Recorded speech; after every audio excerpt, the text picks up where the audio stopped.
PPAs have kindly said they're going to host a landing page. So this recording will be placed on the landing page. We're also going to be running a Q&A session at the end. Gareth is going to facilitate that. We actually have a Q&A button. So if you look at the top of your screens, about in the middle across the icons, there's something that just says Q&A. If you click on that, it actually opens the Q&A section. You'll need to put all your questions in there. If we don't get to all of the questions and answers, what we will do is get together after this and complete any more in writing, and that will also be shared on the portal and the landing page. Just please bear in mind, if you're putting questions in there, have a look at questions that have gone before, and if there's something that you want to ask that's already been asked, just put a like up to that question rather than putting it in again. It just makes Gareth's life a lot easier, because he's going to be facilitating the Q&A at the end of the call. So we can crack on. Let's go to the first slide, please. So I'm going to do an introduction to the department. I've got a lot of colleagues on here from the Department for Energy Security Net Zero, but there's also a lot of people in there from the world of planning who may not be aware of who we are and what we do. You may have heard of BEIS, which was Business, Energy and Industrial Strategy. That was split up in the early part of this year to 3 separate departments. This particular department is the Department for Energy Security and Net Zero. Essentially, we try to do exactly what it says on the tin. In terms of energy security, particularly since the invasion of Ukraine, it's been at the forefront of a lot of people's minds. We need to be able to be self-sufficient in energy production in the UK. And in terms of net zero, we have really strict carbon budgets. They're written into law. That technically means someone can go to prison if we don't hit them. Hopefully not me. But that just shows how seriously the government are taking this quest for net zero. But there's no way we're going to achieve either of those things without innovation. We can't just do the same things again and again. So what we have done is released an innovation portfolio, because there is no single answer to net zero or energy security. It relies on a portfolio of different things all working in harmony together to deliver that end goal. So we've got 10 priority themes within the department. I'm not going to go into all of them, but I'll just pick out a few highlights there. You'll notice offshore wind. That is at the moment the cheapest form of renewable electricity we can get in the UK. So we need to do more of it. The problem is people don't necessarily like massive wind farms just off the coast where they can see them from their £10 million seaside homes. We also need to do bigger turbines. We're looking at something in the region of 20 megawatt. And if you could take into consideration the tower and the blade, you're looking at something that's bigger than the Shard in London. And you don't really want to have that parked in the middle of the seaside bay where all the tourists go. So we're looking at going further offshore. But of course, the water there is deeper. So how do you combat that? So we're looking at floating offshore wind turbines. But if you want something the size of the Shard, it's going to be quite heavy. So we're now looking at composites rather than steel for the tower, which can reduce the weight by up to 90% to make that sort of technology possible. So we're just pushing the boundaries of what it's possible to do. Problem with the wind, doesn't blow all the time. So how do you have that flexibility? How do you actually store that energy and use it when it's needed? We've actually run some projects that have decided it's potentially more efficient to create hydrogen in the offshore wind farms and pipe that ashore rather than creating electricity and bring that ashore. So again, that brings us into the hydrogen economy. What do we use the hydrogen for? Is it for fuel switching? Is it just a storage medium? Is it got the potential to go into people's homes and buildings? We don't know yet. This is why we're experimenting and trying to find out if these technologies will work. The big one's nuclear. Very, very big if you look at something like Hinkley Point C, which is outside our portfolio. But your Hinkley Point C costs tens and tens of billions of pounds and takes many years to build. So we're looking at things like advanced modular reactors, where the reactors are built in a mega factory in modular form, then shipped to the site where the need is and built on site. So it's actually a demand side response. You don't have to worry about transmitting huge amounts of electricity from your Hinkley points to where it's needed. You're actually bringing the generation to the demand side. And we then have to have all these things talking to each other. So we do a lot around technology to make the efficiency smarter, to make sure we know where the demand's coming from, where we need to build the supply. And one more I want to touch on, just because it's a personal favourite of mine, is space-based solar energy. And the idea of this is you put a massive array in orbit that collects all this solar energy and beams it down to Earth in this wireless energy transmission beam, which sounds really, really James Bond. All we need is the power plant to be in an extinct volcano somewhere, and you've cracked it. We're not going to ask for planning permission for that, just to be clear. But again, this isn't massively new technology. Tesla was looking at this over a century ago, wireless energy transmission. But it just shows that there's nothing's off the agenda. We've got to innovate. We've got to keep looking at different ways of doing things. So if we can move on to the next slide, please. So we can't put all this huge amount of investment, and we're looking at £1 billion of investment here over the spending period, which runs from 21 to 25, without having some real strong objectives behind it. Obviously, we need to demonstrate that this stuff works and make sure it's actually commercial and can be viable and there is true benefit from it. Only in doing that will we be able to stimulate private investment. I'm going to show my age here. Nobody wants to buy Betamax. So the real sort of incubation stage technologies where we're thinking, is this possible? Can this work? Isn't necessarily going to attract private investment, which is where our portfolio comes in. Once it gets to the stage where, oh, this actually works now, yes, this is viable, that's when you get your private investment. And we may be an island, but we can't do this alone. We have to have that international collaboration. It's interesting that the UK has just moved up from 5th to 3rd in the Global Hydrogen Index, just because of the work we're doing around hydrogen and using that as a green fuel and industrial fuel switching. So again, that international collaboration is a really, really important part of what we do. It is possible that we will be the first of the major economies to reach net zero, certainly our ambition. If we achieve that, the whole world is then looking at the UK. They've done it, they've proved it's possible. So we become that centre of excellence to go to resource. Well, they've done it, so can we. How do we jump on that? So when I say £1 billion worth of investment, it sounds like a massive amount of money, and it is. But when you put it into the context of what we're trying to achieve over a 4-year period with it, it doesn't seem that big at all. Which is why we have to be very, very careful with every single penny, how we spend it and maximise on that massive investment. Next slide, please. So why is it important that we work with the Planning Advisory Service at the moment? A lot of our projects are coming into what we call the demonstration phase. The first couple of years or so, they're looking at what is possible. It's desk-based stuff. It's it's front-end engineering design to see whether this stuff is feasible. We're getting to the stage now where people need to build stuff to actually prove that it works. And in a lot of cases, the stuff they're building will need some sort of planning permission. Now, this has got to take place within that 4-year period of the spending review, as some of you will be aware. If there's delays in any part and we go off the critical path, that can mean that project will fail. And there could be millions of pounds and thousands of hours of work and investment that have gone into that particular project, and for it to fall over because there's a failure in a particular process would be tragic because we've lost it. So it's really, really important that we try and combat these barriers as early as possible, which is why we're working with PAS to see what we can do in that area. So next slide, please. So why would planning permission fail? Lack of knowledge. It's as simple as that. And that's from both sides. The people that are applying for planning permission don't necessarily know how to go about the process, what's involved in it, how long it takes, what information that they need to provide. But on the other side, if I was to approach a planning officer and say, I want to build a long duration energy storage unit using a flow battery with vanadium as a catholyte, the answer is probably going to be, a what? What's one of those? And quite rightly so. It's going to be, well, how big is it? Will it explode? Will it leak? And the problem is, because it's an innovation portfolio, everything that we do, everything that we build to demonstrate is likely to be first of a kind.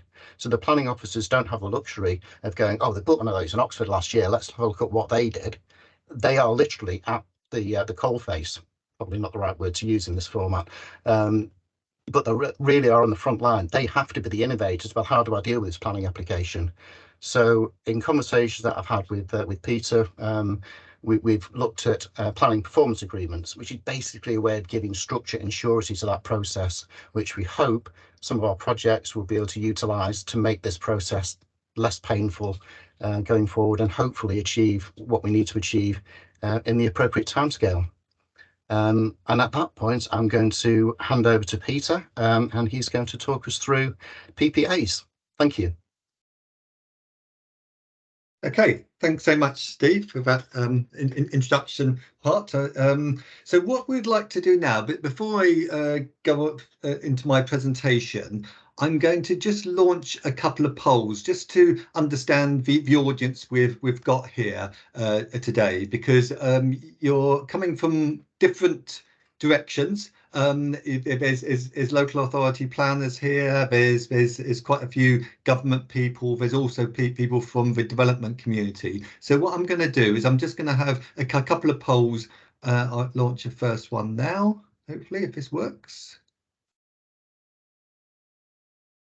Right, so this is just understanding your role in energy security. So just if you could all just fill this in, so whether you work in the planning department, whether you're an applicant, whether you're a member of the government, whether you're a consultee, if you don't have any experience dealing with energy security but would like we are likely to shortly, or if you just have a genuine interest in PPAs and or energy security proposals. So if you could all just tick whichever one is most appropriate to you. And I think what we have to do, we have to fill it in ourselves actually, but to make it work. But so if we all do that, and hopefully you can see there the distribution. So just looking at that, so approximately a third of us are from planning departments, local authority planning departments, 14% from the government, 7% consultees, 7% don't have any experience but are likely to, and a good proportion, which is really good, is you have a genuine interest in PPAs and energy security proposals. So it's probably you're anticipating something coming forward in the future. So so that's really interesting. So thank you very much for that. We're going to keep these polls, the details. You don't have to scribble it all down now, then we'll give that as part of the after the event the feedback. So the other one which I would now like to launch is your involvement with PPAs. So you've got a number of questions here. So if you've had a lot of experience with PPAs, had some experience, never used a PPA, or you know very little about PPAs, or anything else. Hopefully it won't be too many others.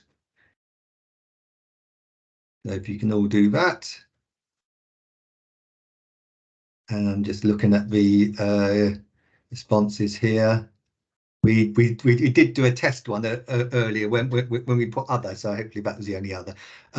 So see that we got about the 22% with a lot of experience, 22% some experience, 19 never used a PPA interest, and a third have very little experience of PPAs, and hope to find out some more. Brilliant. Okay, well thank you very much for that, everyone. If everyone's responded, it looks like 28 responses, so pretty much everyone has that. So that's brilliant. Thank you very much, everyone.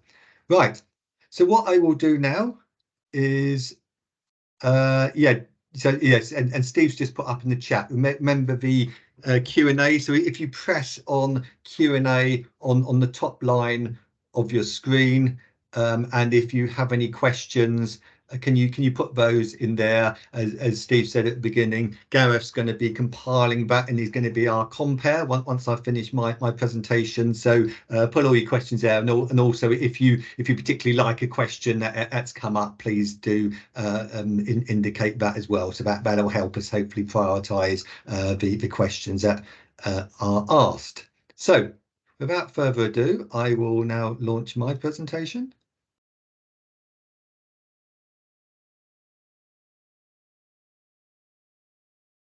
Okay, right, hopefully everyone can see that.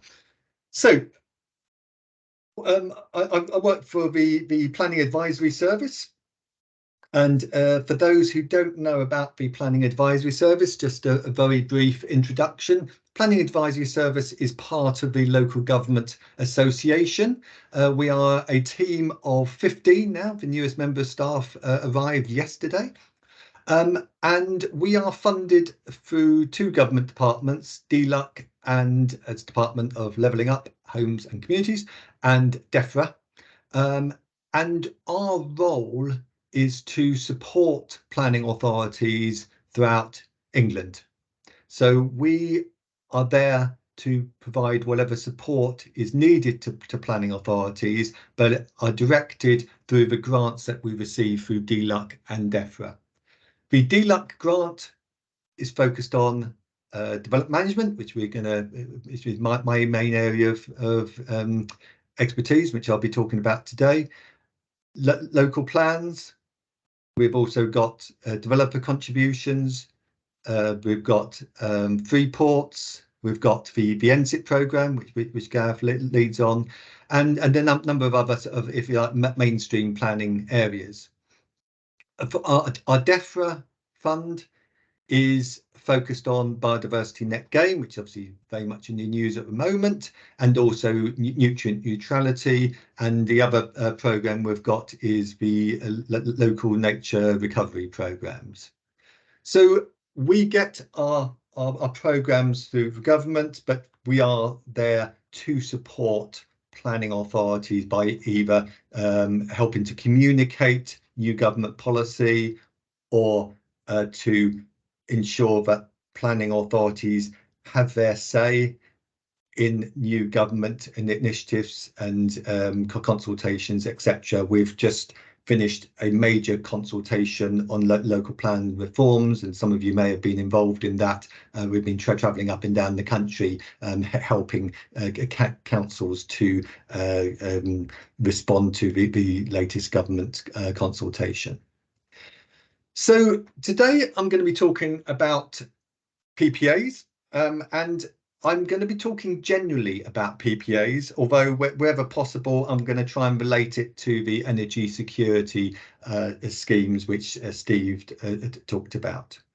So just why can I talk about this with any authority? Well, last year we undertook a major exercise on research in pre-applications and PPAs, planning performance agreements. And this was to look at best practice, the way the best councils carry out pre-apps and PPAs, looking at things like how they should be charged, the charging regimes, and the lessons to be learnt with the way that councils carry out pre-apps and PPAs. We did this with government funding, and we employed HIAS, who are a consultancy who specialise in this area, and many of the staff come from Atlas, who those of you who were around in the early 2000s were very much involved in innovating in PPAs, and also the University of Gloucestershire, who helped with the data analysis and the interviewing and getting a lot of research in place. So what is a planning performance agreement? See that quite a few of you will be new to this, and maybe it's possibly is the first time that you've heard the phrase planning performance agreement. Well, it's very simple, really. It is a project management tool. It is a project management tool used for planning applications. And it simply enables all parties to be clear about what is required at all stages of the planning application process. So rather than going through the, if you like, the standard, normal, if I can say that, planning application process, a planning performance agreement is an agreement between the parties to clearly articulate how you reach at that hopefully a consent stage, and it is ultimately a project management tool. If you've been on our website, you would have seen this diagram, and this is the diagram that I'm going to focus on in this presentation. It sets out the best practice that we have come across, the accumulation of best practice across all local authorities who we've spoken to on how to carry out a PPA, right from the inception stage to the completion and hopefully an approval stage. So what I'm going to do now is I'm going to go through each of those parts outlined in this diagram in a bit of detail. Now, before I do that, I would just like to set out some of the key principles of a good PPA. One of the good key principles is having this common approach, which we've outlined in the research, and having a sort of a consistent framework, but also ensuring that planning performance agreements are bespoke to the individual proposal concerned. So not trying to fit everything into the same box, as it were, but having a framework, a common approach to PPAs. A PPA can cover any development proposal, anything that requires planning permission, but it is usually used for larger scale complex applications. Smaller applications would not normally need a PPA. They can be carried out without the need for a PPA. And it can cover any stage of a development process. So it could be used just for the pre-app, it could be used just for the application stage, it could be used for the post-decision stage. However, a PPA works best when it covers the whole life cycle of a planning application. So that means from the initial stages of pre-app, the initial ideas coming forward by an applicant coming to a planning authority, right through to hopefully the delivery stage, post consent, discharge of conditions, so certainly commencement on the ground. A PPA works best when it's used for the whole life cycle. PPAs are project management tools, simply project management tools. They don't have to be complicated. We've seen some of the PPAs fall down and not work when they try and be too complicated. It should be as simple as you can make it, and just have that in mind. It is a project management tool. And lastly, on the key principles, really important, everyone involved needs to agree to the PPA. Everybody who is going to be invested in making the PPA successful needs to be signed up to it. If certain parties are not, then again, that is when we see PPAs not succeeding. So I'm now going to go through each stage in turn.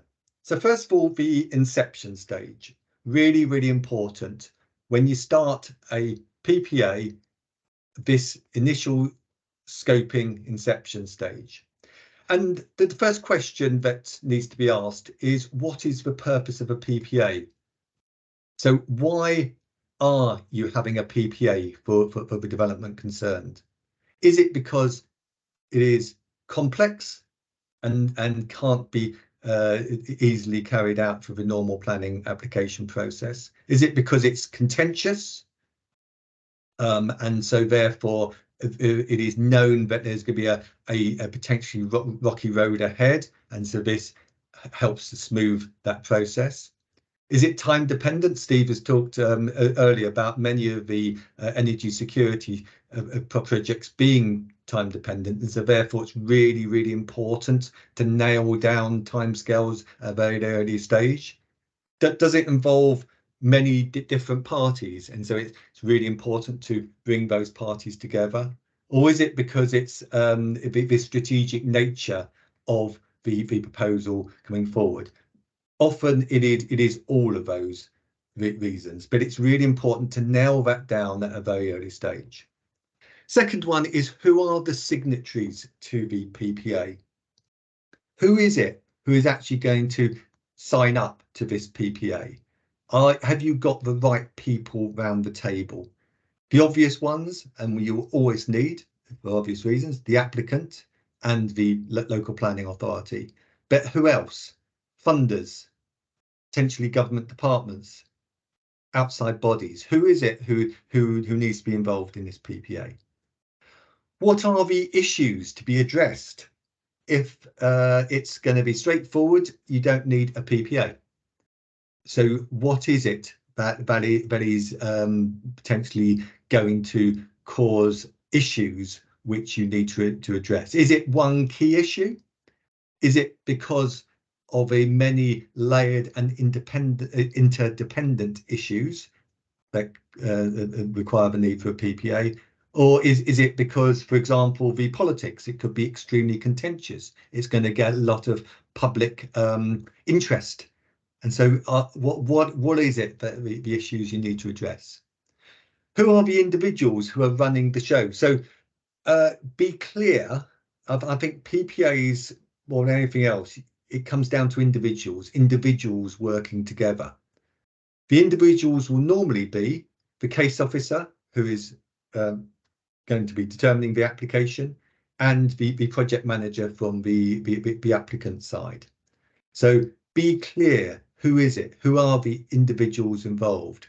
Are there other individuals, and who from a maybe a more senior level will be helping to ensure the PPA stays on the tracks?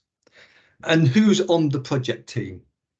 Again, a really important part. Who is it who needs to be on that core team who are going to make the PPA successful? If you have if you have a key person not involved on the project team of a PPA, they could potentially cause all sorts of derailment of the process if they're not fully engaged in that.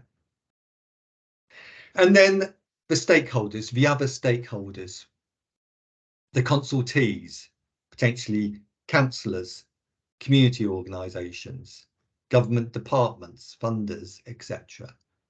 Scoping out who those stakeholders are. Who is it who are going to be interested in this development? Who is it who are going to be commenting and giving their views on it? Also in the inception stage, really important to identify key dates and milestones. What are the key dates that the applicant is looking at and the planning authority is looking at? Are there milestones, for example, for funding purposes?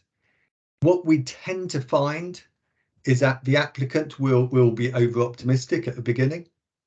So how do you ensure that you can, what are the critical time scales? What are the desirable and what are the not nice to have? And actually nailing those down, what are reasonable dates to put in to reach, for example, the submission of the application, the determination of the application, etc.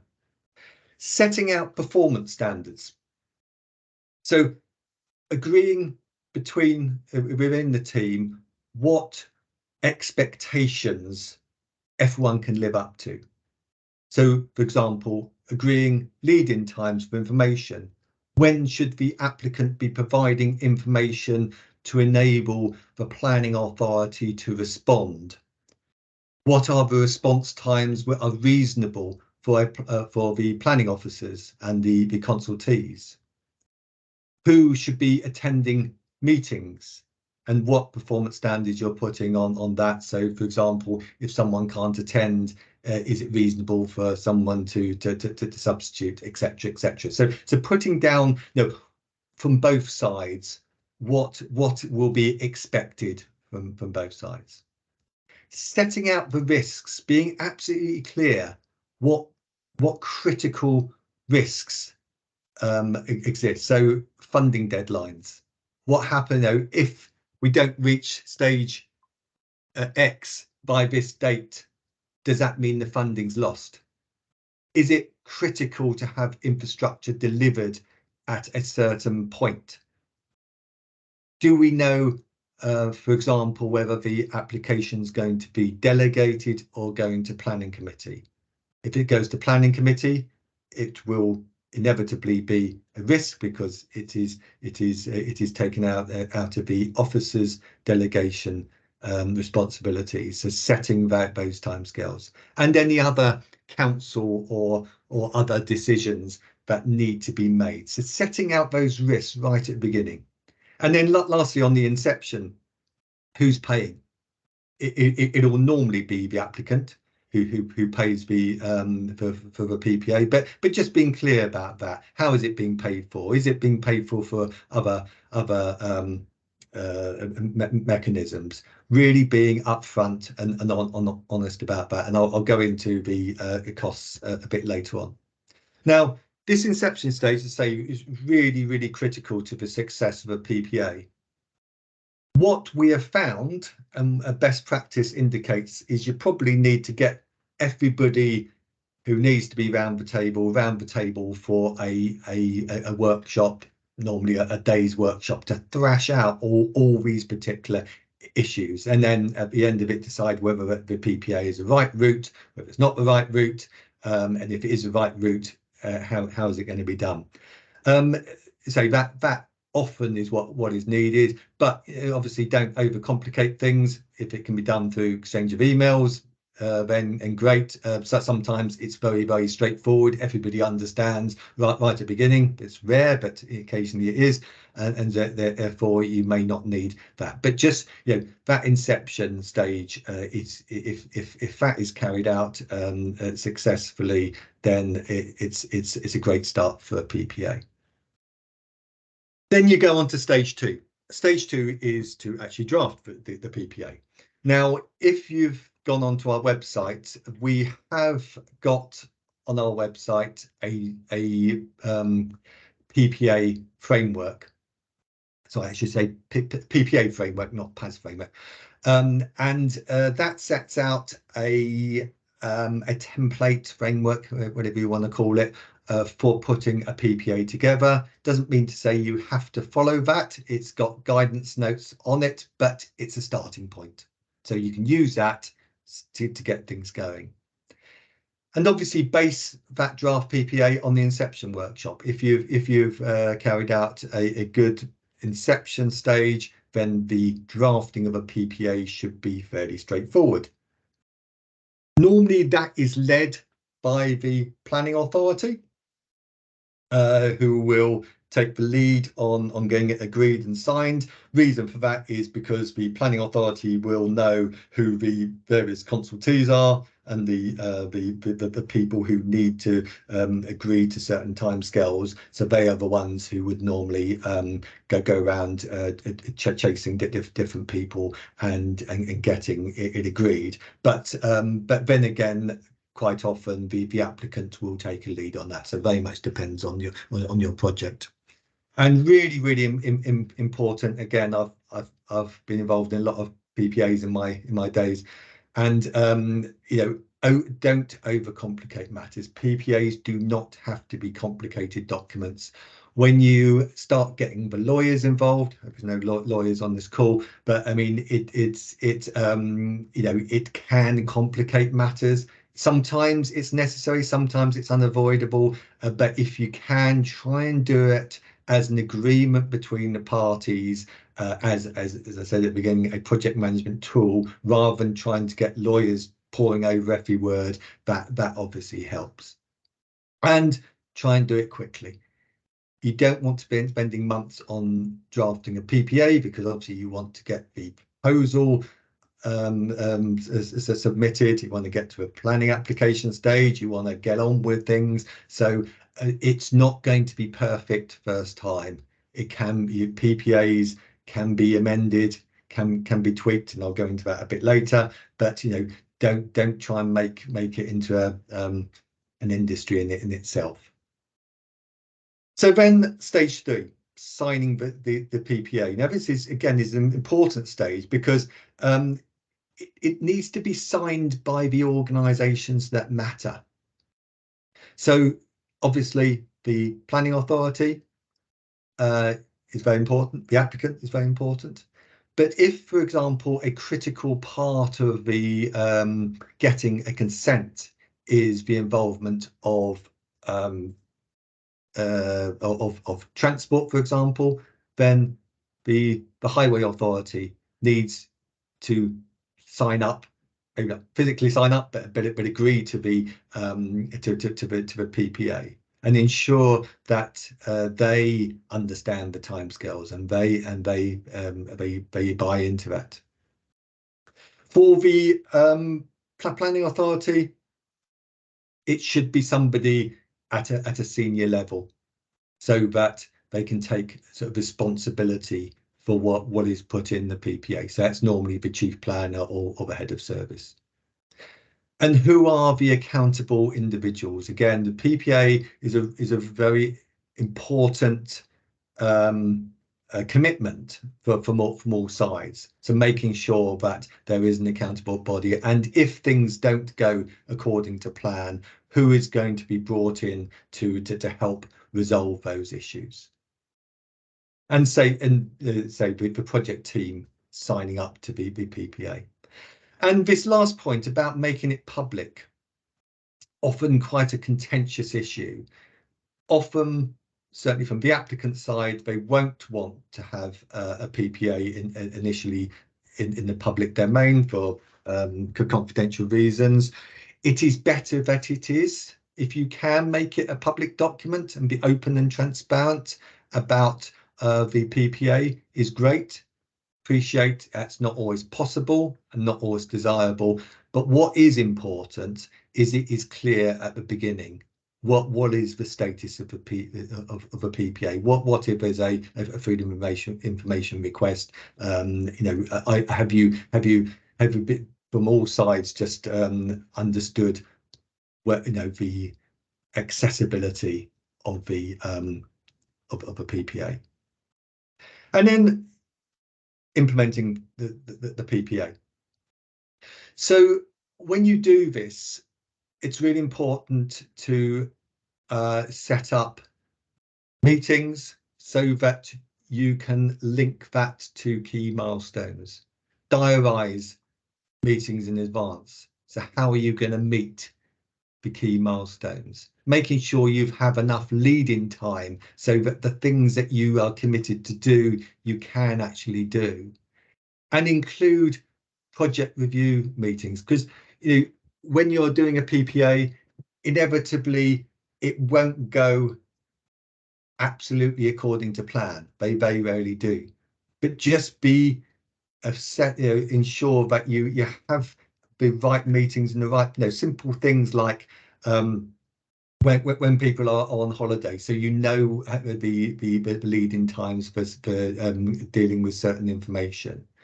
And ensuring that you are reviewing timescales, raising invoices if payments are to be made. Just sort of understanding from the applicant, because it's normally the applicant who's paying, when these invoices will be raised and what are the trigger points. Is it all being paid for up front? Obviously, the planning authority would love that. Probably the applicant may not. Or is there a stage payments? Is it all being paid for at the end of the PPA? I wouldn't necessarily advise that, but just be clear how that's going to be carried out and how that's going to be invoiced. Procure consultants if needed. I'll go into this in more detail in a few minutes, but just making sure that you are actually procuring the consultants when they need to be procured. These types of projects which we're talking about today, very technical, very bespoke, unique. You will often need consultants to be involved to advise the planning authority and indeed the applicants in some cases. Putting resources in place, being clear, particularly from the planning authority side, that the staff, because it's normally staff resources, are there and ready to service that PPA. Again, I'll go in that in a few more minutes. And also setting up the working groups as necessary. Again, because we're talking about these types of very technical projects, you may want to have working groups to deal with particular detailed issues, and having monitoring arrangements in place to know where you are with regards to are you on target, are you on course to meet the timescales that you've set out. And this idea of project review, as you're going through the PPA, so often we've heard applicants saying, I would never go to a PPA again because I had a bad experience, it didn't work for us. Other times, it's been very successful. Other times, planning authorities say no, they don't work for us. Well, why isn't it working? And rather than waiting to the end and saying it hasn't worked for us, this review and doing something about it whilst the PPA is in operation. So is the collaboration going as intended? Is a planning authority responding as the applicant would like? Is the applicant meeting their part of the bargain?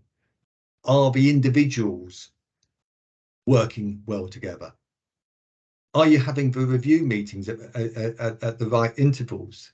Are you giving enough time for information to be assimilated, consultees to respond, and do you have to adjust that? And are you meeting the key milestones? If you're not meeting the key milestones, what are you doing about it? Is it critical? Can the milestones change? Do you have to do something different? Are the right resources going into the work? Is the applicant happy that enough local authority resource is being put into it? Is the local planning authority happy that the applicant is putting enough resources from their side? And are you achieving the right outcomes? Again, all these things, if that's not happening, what are you doing about it? How are you working together? How are you collaborating effectively? And do you need to change a PPA? Say, very rarely do you have a PPA that has no surprises during the process. However well you try and carry out that inception stage. So do you need to change the PPA? Do you need to do something different? And is the PPA actually doing what you thought it was? Is it worth the energy? Sometimes you could say, well, let's abandon it because it's not working for either party. Hopefully that won't be the case, but just doing that as part of an ongoing review of how the PPA is working. And then you get to the hopefully project closure where everybody's happy and the consent is being granted. But what is often forgotten about is reflection, reviewing the outcomes and outputs, going back to the inception meeting. Has what was anticipated actually happened? Spending that time reviewing that. What worked well and what didn't work well? And has it been value for money? Has the applicant found it worth their while going through a PPA? Has the planning authority actually found that it has been out of pocket through this?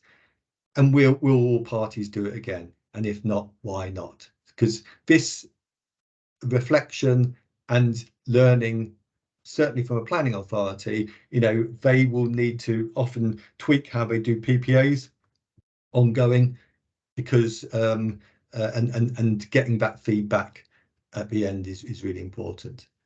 And then just for the last two sections, I'm just going to talk about the resourcing of PPAs. And these are mainly questions for the planning authority. So first question is, can it be resourced without additional staff? But normally in a PPA, you will need to bring in extra resources because an applicant is paying a premium to have additional services effectively from a council. So putting more staff into that. Sometimes you can do that through the existing staff, but normally you would need additional staff. And then if you do, how are you going to provide those staff? Are you going to get one of your a planning officer who is particularly skilled at the development that's coming forward, and put them as a PPA lead and backfill their post, maybe with agency staff? Or are you going to bring in a specialist? We find, particularly for some, there may be planners out there who might specialise in the type of proposal coming forward. So are you going to bring in somebody specifically for this PPA? And how long do you need the additional resources? Planning authority budgets are very, very tight at the moment, as everybody knows, and very often the best of intentions are superseded by events. So how are you going to ensure that you have those additional resources in place? And a very important one, particularly for the projects which we're talking about today, is training needs. Who's going to do that training? What level of training does a planning officer need, and to understand these types of projects, and who is going to do that training? Is the applicant going to pay for that? Is somebody else paying for that? Is it a case of going to another planning authority, and very much in these types of projects you find, well, nobody else has done it, so how are you going to get that training? And can you use more junior staff as a development opportunity to assist the lead? So how are you going to develop those more junior staff, maybe who have never had any involvement in PPAs before, to assist in that? And sometimes planning authorities find that they employ a separate project manager. In a really, really big PPA, you might want a project manager specifically for the PPA to just make sure everything is running smoothly. Other times, if you've got numerous PPAs running concurrently, you'll get a project manager who will effectively manage the PPAs that are going on for the council, and doing that review type approach to make sure that everybody is happy with how the PPAs are running.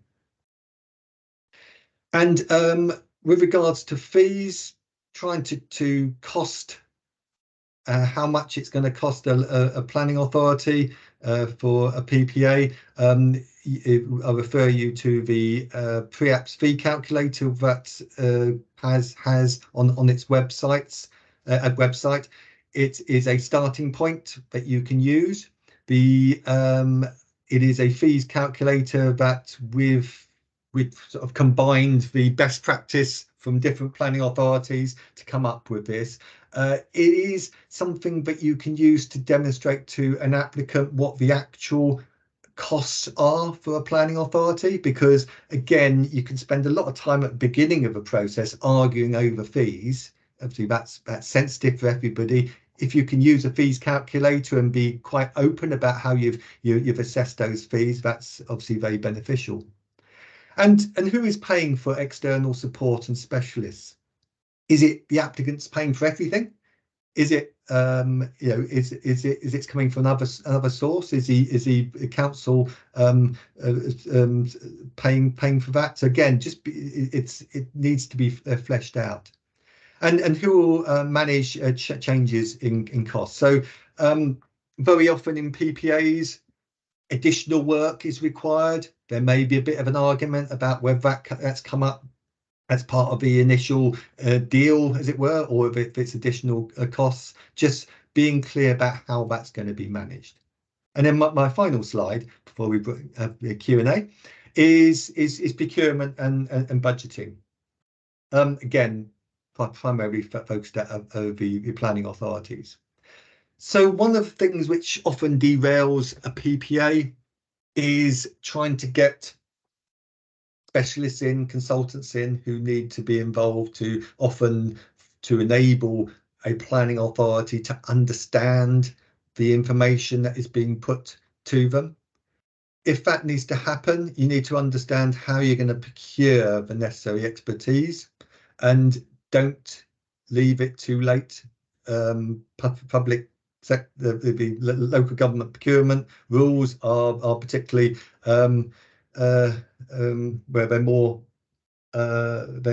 difficult, let's say, than maybe some other areas, and so it can take time.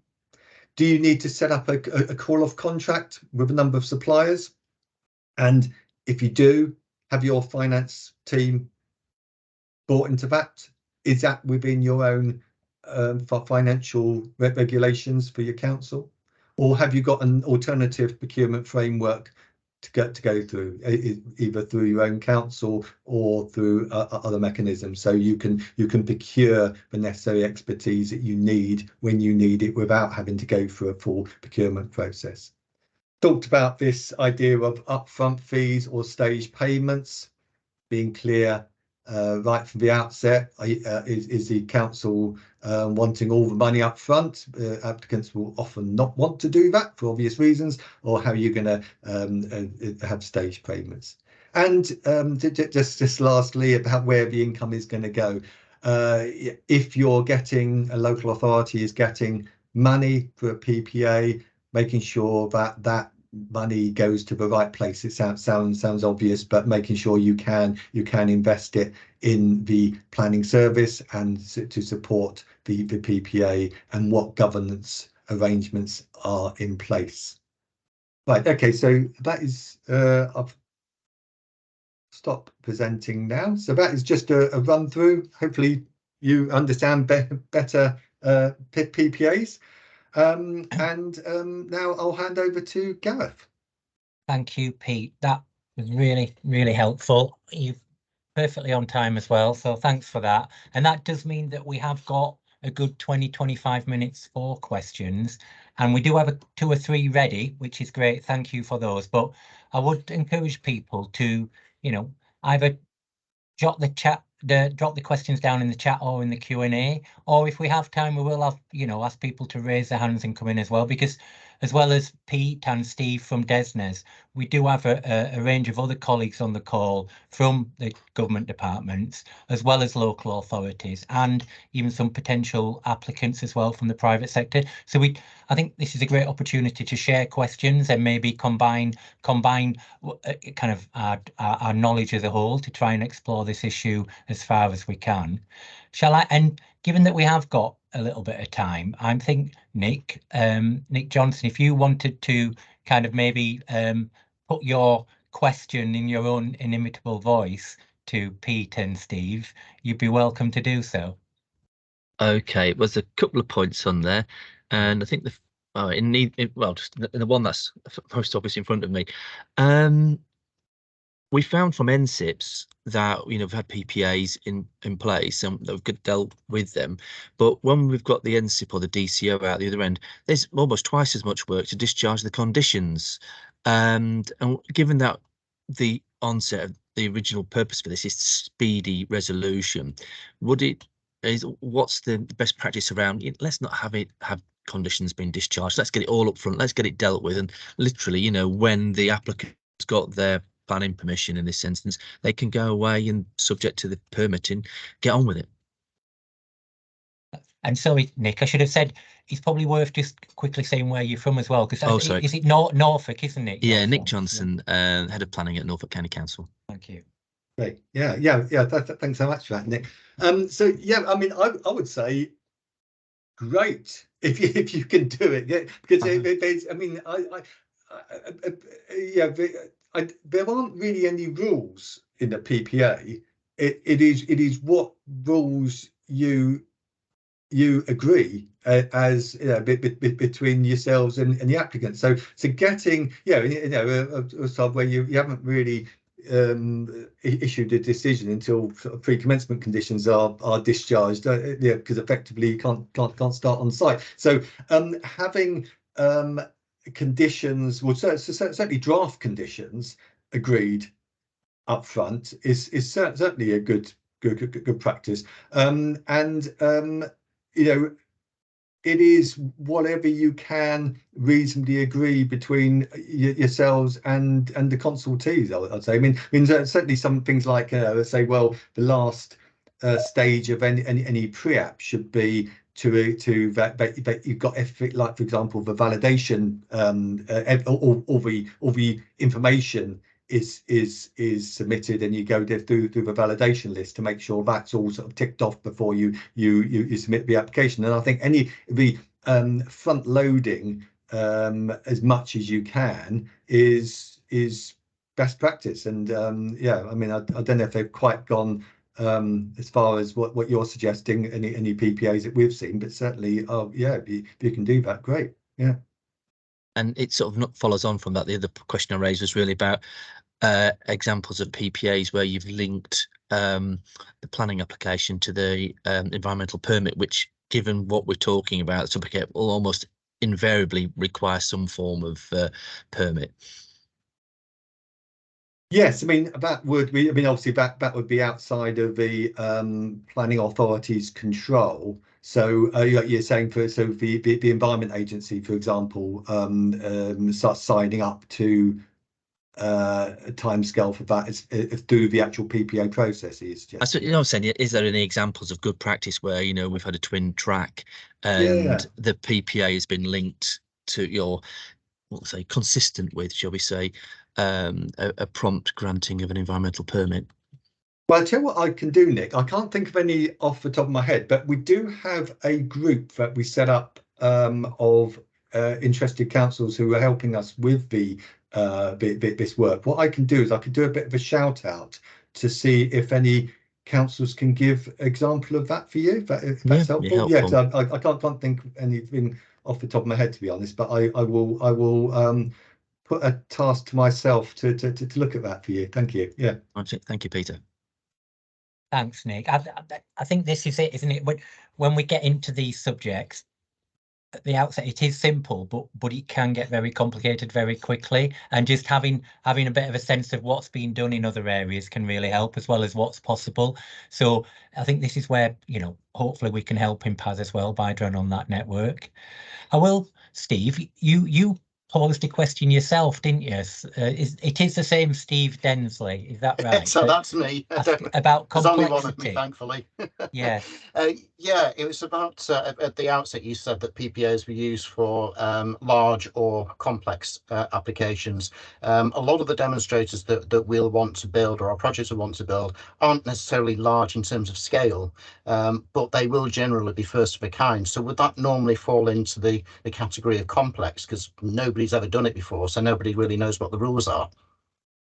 Well, I think that's why we're talking about it. Having PPAs for these types of projects are so important, because actually, yeah, I mean, whether they're complex but they're certainly, if they're first of a kind, you're going into new territory. And so therefore, as you rightly say, Steve, a planning authority will probably be a balk at the idea of, oh my God, how do we deal with that? If you go through the normal planning application procedure, it is difficult for a planning authority to effectively respond to that, and certainly respond to that within the statutory timescales, 8 weeks, 13 weeks. So having a PPA so that you can actually sort of scope that out and potentially bring additional resources into that is I would say complex, and the fact that it's never been done before would make that sort of almost, is that by definition complex? It would probably, yeah. But and if it's not complex, you'll say hooray, yeah. And so yeah, certainly I would say if you're going into unknown territory, then it's PPAs in a sense are made for that type of application, because Brilliant. it will be So, difficult for planning authorities to respond otherwise. Yeah. So essentially, even if we're not sure, we think, oh, this might be complicated, I don't know. It's worth having that inception, get everyone around the table and say, okay, is the PPA appropriate? Right, let's do it. Or no, this is actually quite simple. We can do it through the normal process. Yeah, I would say so, definitely. Yeah, and brilliant. I think that's one of the points. It's one of the points, isn't it, Pete, that PPAs are really helpful for the local planning authority, but it is a two-way process, and it should help project management on the applicant side as well, because you get to understand much more some of the implications of the planning process for your own project plans as well. So it's that two-way exchange of information that must be helpful when we think about the kind of schemes that could come under that general heading of complex energy schemes, couldn't it? Yeah, absolutely. I do have a follow-up question to that with regard to consultants. I noticed your slide about avoid lawyers, which I thought was brilliant, as we don't want to escalate the costs. But presumably consultants, there needs to be some sort of independency there.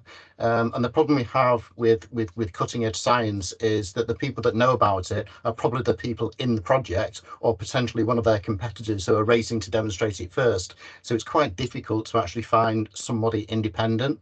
Would we be able to use, for example, a monitoring officer? Because we use external companies. I hope there's a few of them on the call from sort of PricewaterhouseCoopers, Fraser Nash, who are not employed by us or by the project, but they provide oversight and monitoring and technical third-party support. Would that sort of person be sufficiently independent to actually go and say, yeah, I've reviewed this, I think it's safe, here's the science behind it, here's a paper on it, or whatever? Yeah, I mean that's really difficult, isn't it? When there's such a small pool of expertise out there. But I mean, obviously, as a planning authority, you need to demonstrate not only to yourselves, but also to any the public, for stakeholders, the potential objectors. Ultimately, it could be a planning inspector. That the information you're getting is truly independent and is not, so any involvement with the applicant. So certainly the applicant and the consultants who the applicant use could be there to, for example, help to present to the planning officers the project and the type of technology you're talking about. But if you need that independent scrutiny, which you probably will do, because the planning officer probably won't know what they're looking at in some of these projects, then it really does need to be independent. And I think, as long as they're not sort of financially or any other way tied to the applicant. So certainly if it's coming from the government department, I don't think there should be an issue there, because as a government department, you're obviously neutral, if you like. So that is, I don't see an issue with that. But certainly if they're working on behalf of the applicant in any form, you would need somebody else who is independent from that. Yeah, but I do appreciate a bit of a technology. When there's a very small pool of expertise, that can be quite difficult. Yeah, I think that is part of the role of the monitor officers. It's to make sure from us as a department whether people are tracking, doing the right things, hitting the right milestones, and also from a technical or scientific point of view, are they doing the maths right? Is this actually going to work? So yeah, I think it'd probably be a case-by-case basis, but I think in situations where consultancy is needed, I think first port of call may be our monitoring officers, which would be great. Yeah, who may be advising that. I mean, obviously, if it's a government application, then obviously it would need to be somebody separate. Yes. I'm assuming it's from a private individual that's making. Yeah, the projects would make the application. We would assign a monitoring officer to the project from an external consultancy such as McDonald or PwC or whatever. Yeah. Okay. But I'm sure local authorities would welcome that advice from a government department when they're discussing this type of scheme, wouldn't they? Of where to find that kind of expertise. I mean, you did mention, Steve, as well, Pete's comment about trying not to make it too much of a legalese and get lawyers involved, which, you know, we've all worked in local government. We know that can extend timescales considerably. Is it worthwhile saying a little bit, Pete, about the legal status of PPAs as well? Because, you know, looking back to the PPF, PPG, that they're not actually legal documents, are there? And that's kind of the status is quite important for applicants to know as well as the LPA to know. Yeah, I mean, obviously they can be legal documents if you want them to be legal documents, but we'd advise against that. And I think we've got that in the template that we put on the website is wording that safeguards both sides. So best intentions, and that you agree to work collaboratively together. Because obviously, having a PPA, you can't guarantee that an applicant's going to ultimately get an approval by signing up a PPA. It has to go through the due process, and obviously, if it goes through a planning committee, then it's the judgment of that planning committee. So it can be a legal document, but we strongly advise that it isn't, and it's really a agreement between the two parties that you will work in a certain way. And I think that's why, I've emphasised the point about review. It should be a sort of a grown-up agreement that you will endeavour to work together and achieve the outcomes which you set out in your inception. And if it's not working in the way that you were hoping it would work, then you're doing something about it. So it's a living, dynamic document, if you like, rather than you write at the beginning, you do what you need to do, and then oh dear, it hasn't worked for us. So you are agreeing to work together in a way without guaranteeing an outcome, because you can never do that as a planning authority. Yeah, that's a really helpful explanation. Thanks. We do have another question. Sarah Lewis-Brigg, are you on the line? Do you want to put your camera on if you've got the bandwidth to do so, and you'd be welcome to ask the question? I think it's a little bit kind of maybe a little bit beyond just the PPA subject itself, but would you like to let us know? Are you still on the line? No. Oh, Sarah's left. So what did Sarah say? Well, I think Sarah's, it's quite a long question. I'll read it out. I think she points out that early on in presentation you talked about homes and buildings, Steve, and obviously we know that they're massive energy users. So I think it's more of a general question around what's being done in mind of whole life carbon costings to try and encourage net zero and retrofitting in existing homes and buildings. I think I wonder if some of the programme that you're talking about, you cover in your department, might cover that really important area of the existing stock of housing that we do know has to be addressed.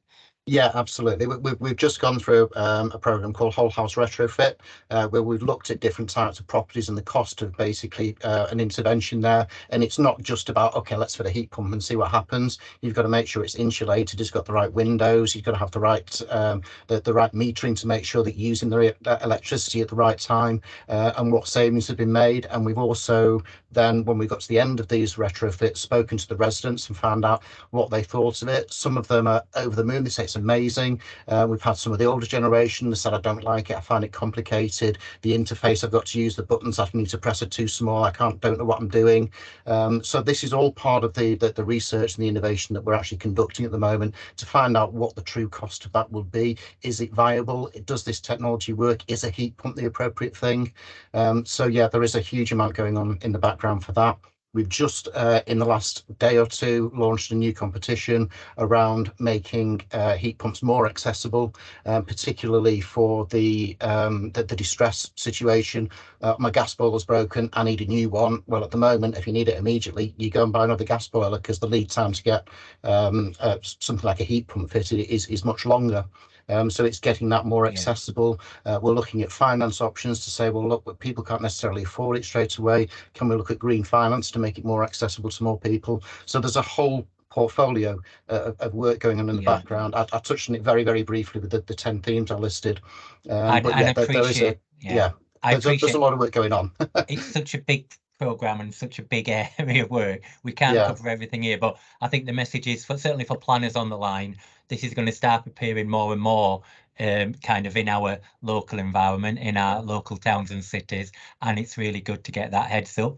I mean, just out as an interest, one of the other points Sarah makes, she's from the Environment Agency, I understand, so she's getting her money's worth with a few questions all in one. She does ask about volume house builders as well, and I wondered if, you know, your department is working with some of the big house builders to look at how they deliver new housing at scale that obviously we rely on so much when we're working with local authorities. We are more at the innovation and research stage. Does this actually work before we actually get to the point of deployment at scale? Although there is something with regard to heat pumps where we're looking at a deployment at scale project. Whether that's going to be retrofit or new build, I'm not sure. It's not a program I'm particularly close to, and you can imagine there's so much going on.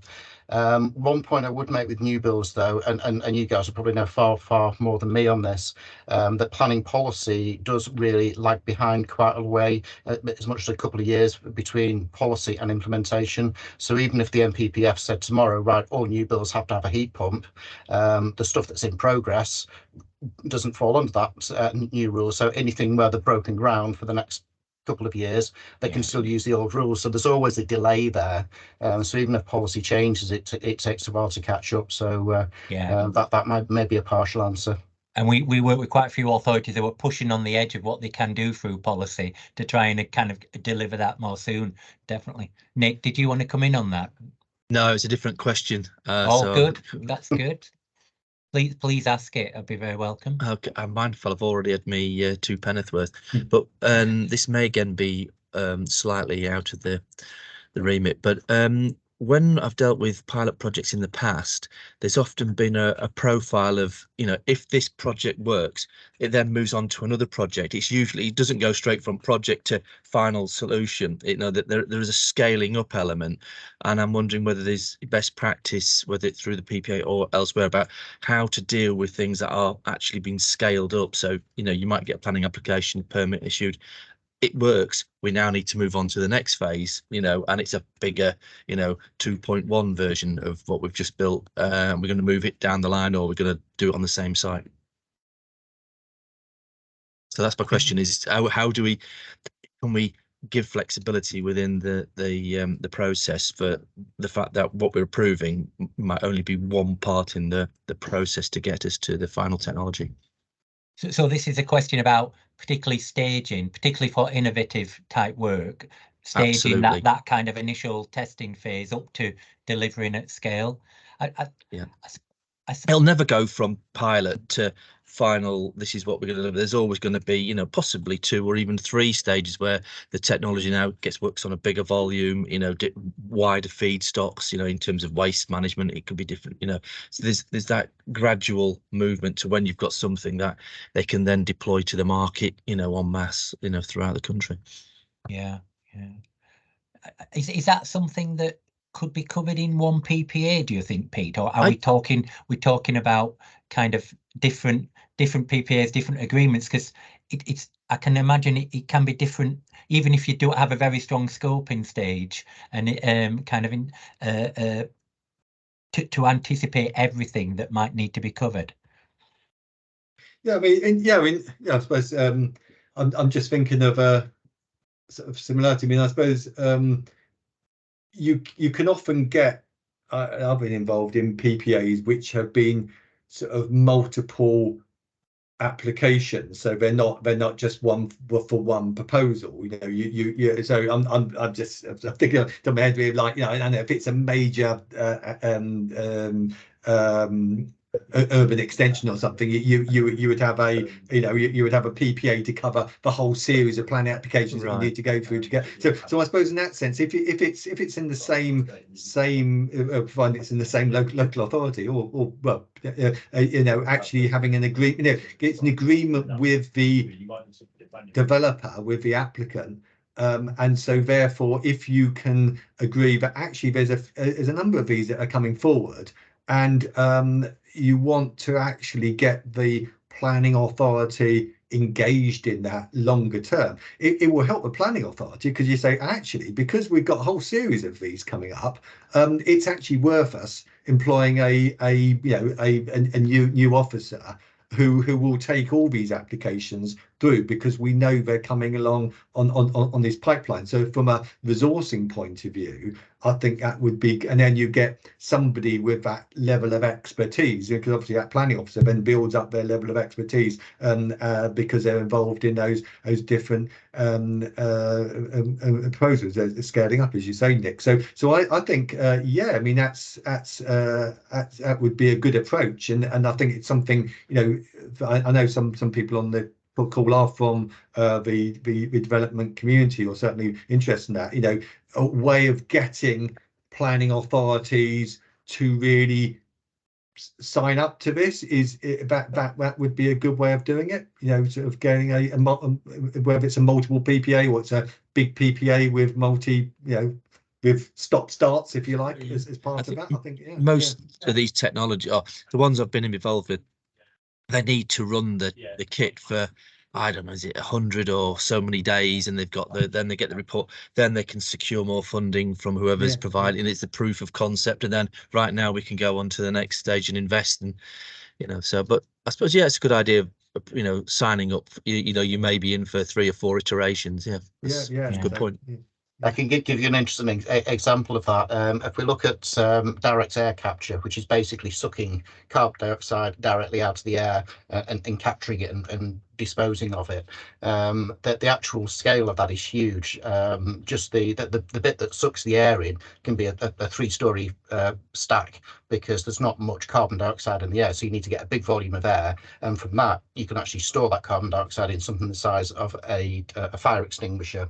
And a study was done on what scale we would need to have this at if we needed to capture enough CO2 in the UK, and we'd need each carbon capture unit to be something around the size of Buckingham Palace.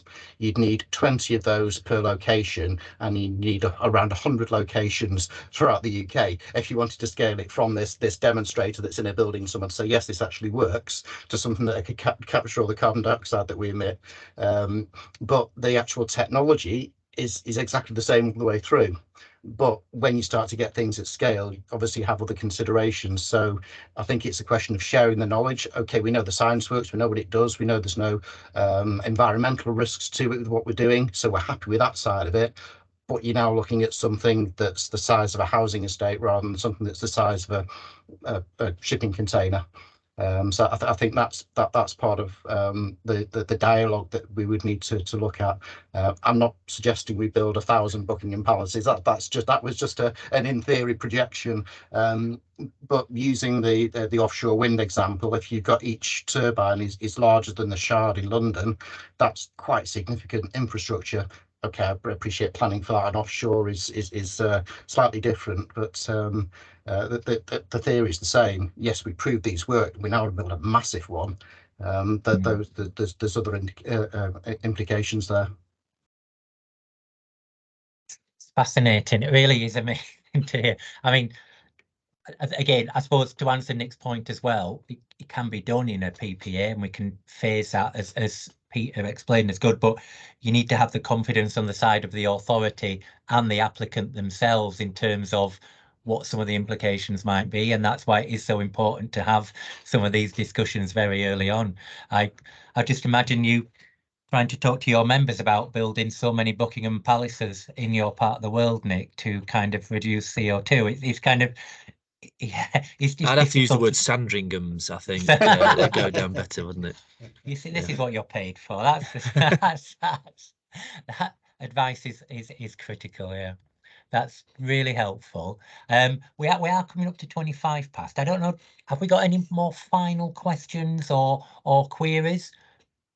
Really welcome these. I mean, if not, I think we can say, Pete, that we will be sharing the slides, won't we? And making sure that we share information. So you do have our emails if people want to do follow up on any particular queries. It's always helpful to stay in touch on some of these things. And obviously, as PAS, we're keen to do that with local authorities. But thank you very much for your questions. And Nick, I think thank you particularly, because they were really helpful. And I do think you are speaking on behalf of quite a few people on the call as well. We've just got 5 minutes, Steve. I think you wanted to say a few concluding comments, didn't you? Yeah, just mainly to say thank you to you, Gareth, and to you, Peter, for all the work that's gone in the background putting this together. I think it's been massively useful. It's been great to have people from planning, as well as people from the Department for Energy Security, Net Zero. I think this sets a great precedent for us working together. There are going to be a lot of things going through to demonstration phase in the next sort of 12 to 18 months. We're already working on NZIP2, not to be confused with NSIP, which would be the next investment portfolio running from 25 onwards, and that'll be more bigger, better, and again we'll be doing things at a larger scale. So to start this process now and this dialogue now has been invaluable. So thank you to you for helping put this together. Fantastic. Yeah, and I think that's the best way to look at it as a start of a process. I think we really welcome the opportunity to do this kind of thing and try and make sure that people like Nick and colleagues in local authorities get the chance to hear from you. So thanks for that, Steve. Just before we close really quickly, can I just use the time for one more issue as well? This is your other colleagues some of your other colleagues in DESNZ, Steve, have just asked us to flag up to people, and I think a few people on this call might be interested, that DESNZ are now working with a consultancy to try and improve the application process for overhead energy lines, so Section 37 applications, as they're sometimes known. So if anyone is interested in kind of sharing some of their experience, essentially, I think what the government want to do is improve the Form B kind of layout and questions and process to make that a little bit easier for all concerned. So if you are interested in that, I will just post a link in the chat and you can register your interest and maybe share your experience, and we'll try and make sure that people benefit from that advice as well. So I think that's everything, isn't it, Pete? Are we happy we've covered it? We can stop recording and thank people for their time, really. Yeah, just say thanks so much, Gareth, and to